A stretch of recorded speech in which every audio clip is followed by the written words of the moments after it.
نہج البلاغہ کا خطبہ نمبر 165 ہے کہ اللہ تعالیٰ نے ایسی ہدایت کرنے والی کتاب نازل فرمائی ہے کہ جن میں اچھائیوں اور برائیوں کو کھول کھول کر بیان کیا ہے۔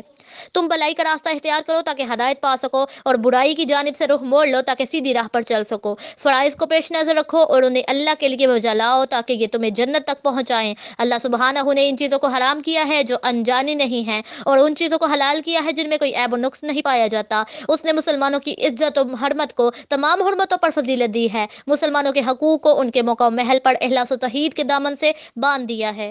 چنانچہ مسلمان وہی ہے کہ جس کے ہاتھ سے اور زبان سے مسلمان بچے رہیں، مگر یہ کہ حق کی بنا پر ان پر ہاتھ ڈالا جائے اور ان کو ایذا پہنچانا ناجائز نہیں، مگر وہاں جہاں واجب ہو جائے۔ اس چیز کی طرف بڑھو کہ جو ہمہ گیر اور تم میں سے ہر ایک کے لیے محسوس ہے، اور وہ موت ہے، چونکہ گزر جانے والے لوگ تمہارے سامنے ہیں اور موت کی گھڑی تمہیں پیچھے سے آگے کی طرف ہنکائے لے جا رہی ہے۔ ہلکے پھلکے رہو تاکہ آگے بڑھ جانے والوں کو پا سکو۔ تمہارے اگلوں کو پچھلوں کا انتظار کرایا جا رہا ہے۔ اللہ نے اس کے بندوں اور اس کے شہروں کے بارے میں ڈرتے رہو، اس لیے کہ تم سے ہر چیز کو متعلق سوال کیا جائے گا، یہاں تک کہ زمینوں اور چوپایوں کے متعلق بھی۔ اللہ کی اطاعت کرو، اس سے سرتابی نہ کرو۔ جب بلائی کو دیکھو اسے حاصل کرو، اور جب برائی کو دیکھو تو اس سے منہ پھیر لو۔